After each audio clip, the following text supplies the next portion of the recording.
Now, a 9 to 5 is the most basic shift pattern for most people, but I just want to discuss with you why I personally could never do that.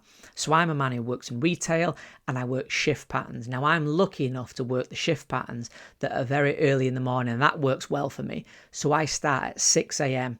Now, when I'm driving to work, it's about 5:30 and there are next to no cars on the road. Now, my girlfriend, she works your classic 9 to 5.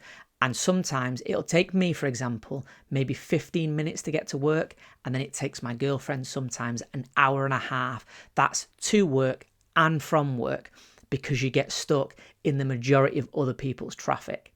Now, when you're looking for jobs and things, you've got to take stuff like this into consideration. Sometimes you can overlook this in terms of chasing salary and chasing money, but this is one of them balances that everybody needs to think about when you're thinking about a job.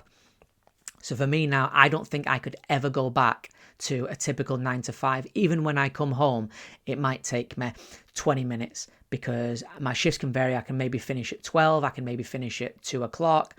But ultimately, I'm still missing the traffic on the way home.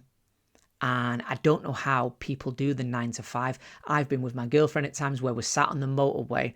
The motorways are congested. We're barely moving a few feet, for every 10 minutes that go by, we're just grinding along. And you need to factor these things into your employment, You need to think about how long it takes you to get to work. What perks do you actually have at work? Don't just fall in love with a workplace salary and think that you're onto a winner. I see people talk to me about how much they're on sometimes.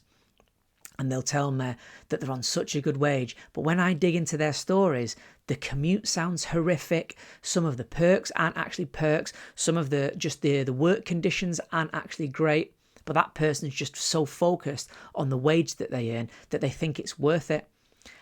Guys, we've got to start focusing on ourselves, our mental health, our well-being, and the time that we dedicate towards our family as well. And I just don't think that I could ever go back to the 9 to 5 grind, guys. I'm also looking to set up at some point my own business, and I'm going to look to try and document it so you can see, what I'm working on behind the scenes, because I just can't do the typical workplace grind anymore. I've just had enough. I'm nearly 40 years old and I am so done with the whole standard work for a wage, be a wage slave, build somebody else's dream. It just ain't happening anymore.